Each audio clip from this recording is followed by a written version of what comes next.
Ya está del otro lado, Pedro, lo voy a saludar. Ya les adelantaba en el bloque anterior que vamos a estar aprendiendo con él finanzas, así que muy buenas noches, Pedro Cabrera, ¿cómo estás? Hola, ¿qué tal? Buenas noches. No sé si se me llega a ver bien ahí. Se te ve y se te escucha perfectamente, Pedro. Estábamos esperando ya este momento para comenzar esta entrevista y preguntarte, ¿por qué a los emprendedores les cuesta llevar adelante sus finanzas? Bueno, en principio yo creo que el principal error de los que al principio cuando empezamos a emprender o cuando estamos en el camino, ¿no?, de emprendiendo es que no nos ponemos un sueldo. Como que sí o sí depende, como que el negocio somos nosotros y en realidad no es así. El emprendimiento es aparte y vos sos como un empleado, más allá de que seas el dueño, sos como un empleado de tu negocio. Por eso la mayoría de veces cuesta mucho separar lo que es los ingresos del negocio y separarlo para vos, ¿no? Como un sueldo. ¿Cuáles son los motivos por los que muchos emprendimientos fracasan financieramente? ¿Este que me decís podría ser uno también? Sí, sí, sí, sí. Yo creo que de estas es una de las razones principales también. Después, el mal manejo de las finanzas, de la contabilidad, temas de impuestos. Todos los emprendimientos deberían llevar la contabilidad al día. Tener todo organizado desde el primer día es muy importante y saber en qué se gasta en cada cosa, porque por ahí nosotros vemos que se pierde mucha plata, por ejemplo, en marketing o en un montón de cosas que por ahí nosotros no sabemos si va a servir para el negocio, para que el negocio funcione o no. ¿Por qué cuesta invertir en nuestro conocimiento? Yo creo que es como mm, cuesta mucho porque la mayoría de gente lo que hacen es buscar en YouTube, buscar en Google y no está mal, o sea, encontrás un montón de información, pero todo separado, o sea, encontrás todo pero separado, nada ordenado. En cambio, si uno invierte en uno mismo, o sea, si uno se capacita o hace cursos, los cursos ya vienen todos armados, tienen una segmentación, está todo muy bien planificado como para que vos aprendas lo que sí o sí necesites para lo que quisiste, ¿no? Claro, sí, por supuesto, de esta manera en que nos estás comentando, Pedro. Y dentro de esto también preguntarte, ¿cuáles podrían ser los hábitos claves que existen para lograr una estabilidad financiera? Porque si estamos invirtiendo en nosotros quizás y quizás nos cuesta, o por qué no invertimos en nuestros salarios, ¿cuáles podrían ser esos hábitos? Bueno, a mi parecer, uno de los hábitos más importantes es el hábito del control, de tener una planilla de gastos del negocio, tanto de ingresos y egresos. Eso va a depender igual también del tipo de negocio, ¿no? O de emprendimiento. Pero bueno, principalmente el tema de la planilla de gastos es muy importante. Planificar objetivos financieros, más allá, ¿no?, de los objetivos que tengamos con el negocio en sí, tener planificado cosas financieras, eh, los hábitos son muy importantes, no malgastar en cosas que por ahí no sirven al negocio o al emprendimiento, porque a veces hay un montón de redes sociales hoy en día, TikTok, Instagram, Facebook, eh, Twitch, hay un montón para hacer y a veces nosotros queremos empezar y hacer todo de una en vez de enfocarnos en una solo y cuando nos va bien en eso, en uno solo, ahí recién vamos a empezar a diversificar, ¿no? Parte de los ingresos en mejorar los otros aspectos del negocio. Pero yo creo que la parte de los hábitos es lo más importante. Pedro, ahí en pantalla veía una de las placas que decía no gastes más de lo que ganas. En nuestros emprendimientos, ¿conviene invertir todas las ganancias que tenemos en nuestro negocio? Yo creo que al principio, los primeros 2 o 3 meses, sí creo que es fundamental todos los ingresos que tenemos, que van ingresando al emprendimiento, al negocio, directamente se reinviertan, porque a veces el error que se comete es que ni bien empiezan a tener ganancias, directamente ya empiezan a gastarlo.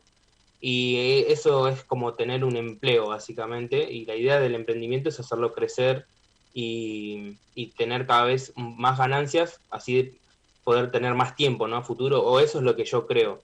Entonces, sí, yo diría que los primeros 3 o 5, de 3 a 6 meses creo que no habría que reinvertir todo, dependiendo del tipo de negocio, si tenemos unos ahorros para apalancarnos, ¿no? Porque es difícil, por ejemplo, recién salir a emprender si no tenemos ahorros de 3 a 6 meses, por eso yo siempre hablo del fondo de emergencia, tener un fondo que nos cubra esa cantidad de meses y para ver también si el negocio funciona, ¿no? Si el emprendimiento funciona. Este fondo de emergencia del que nos estás comentando, Pedro, ¿cómo se genera? ¿Cómo hay que empezarlo a tener en el hábito? Sí, el fondo de emergencia es como un ahorro que nosotros tenemos para imprevistos, ¿no? Por ejemplo, nos pasa un accidente o tenemos que comprar medicamentos que por ahí nosotros no habíamos planificado o alguna razón de un accidente de auto y el auto lo tenemos que arreglar, bueno, nosotros ese fondo lo tenemos para esas cosas. No es un ahorro porque el ahorro cumple otra función que sería para nuestros objetivos a futuro, como una compra de un auto o casa. El fondo de emergencia es más para esos imprevistos, ¿no? Y empezar a formarlo, yo creo que estaría bueno empezar, no importa la cantidad con la que uno empieza, sino empezar con algo. Empezar con lo más mínimo, aunque uno crea que, por ejemplo, no sé, una suposición, ¿no? 500 pesos sea muy poca plata para ahorrar o algo, lo ideal sería empezar por lo menos. Y después, mes a mes o cada vez que tenés ingresos, vas guardando una parte hasta tener por lo que te cubriría 3 meses mínimo de gastos, tenerlo guardado siempre y después, mientras más meses mejor, ¿no? Hasta 6 meses es súper recomendable tener y después sí empezar a ahorrar para el objetivo que tengamos diferente, pero sí, yo creo que entre un 5 a 10% por mes guardar para el fondo sería ideal. Eso sería un objetivo ideal, ¿no? Pedro, en esto de conocer nuestras finanzas, de conocer nuestro dinero, de cómo manejarnos, hay muchos ítems que se podrían involucrar y creo que uno de ellos es el gasto hormiga. ¿Qué me puedes decir de esto? Bueno, estos son los gastos más comunes que tenemos todos. Son gastos que por ahí nosotros estamos en la calle y vemos algún kiosco, compramos una gaseosa, algún alfajor, galletitas, algo que todos los días cotidianamente parece que es muy barato, o decir, no sé, voy a comprar algo de 30, 40 pesos, que parece barato, pero, o por ejemplo, tomarte un Uber, un taxi, un Cabify, lo que sea, ¿no? Varias veces al mes, o son gastos que por ahí nosotros no los tenemos en cuenta porque parece que es muy barato, pero cuando lo hacemos en un mes, también al parecer parece que es poca plata, pero si lo hacemos anualmente, es un montón de plata. Si uno se pone a contar, bueno, justo en la imagen que están compartiendo, ahí da un total de casi, de este ejemplo, ¿no? De 80.000 pesos en un año, pero eso sin tener en cuenta la inflación en esa cuenta. Esa más, cuando yo armé eso, lo hice sin tener en cuenta la inflación, o sea que tranquilamente podría llegar a 100.000, 120.000 pesos, ¿no? Claro, por supuesto, son gastos que van sumando y gastos que claro, yo también me sumo, a veces no, ni siquiera los tenemos en cuenta, pero que a fin de mes van sumando.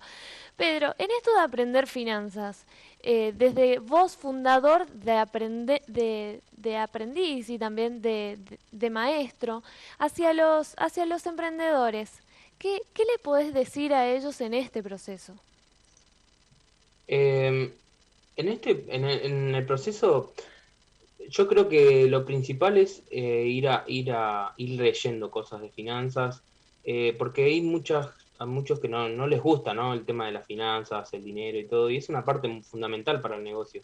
Entonces, empezar leyendo con libros, introducirnos con videos de YouTube, que hay un montón, están buenísimos como para arrancar, y bueno, después sí, ¿no? Capacitándose y demás, pero un consejo bien, para mí lo más importante para un emprendimiento es el tema de llevar un control de gastos del negocio y el tema de tener un sueldo propio, o sea, asignarnos un sueldo y el tema del control de gastos. Yo creo que esas dos cosas son de lo más importante para llevarnos para los emprendedores, como para comenzar, ¿no? Las finanzas para los emprendedores. Pedro, la verdad que excelente esta nota que nos estás compartiendo y que nos ayuda también a aprender sobre las finanzas. La verdad que un consejo muy lindo para todos los emprendedores y agradecerte por acompañarnos en esta noche. Dale, muchísimas gracias, les agradezco por el tiempo y el espacio. No, por favor, a vos. Muy bien, entonces allí pasaba Pedro Cabrera.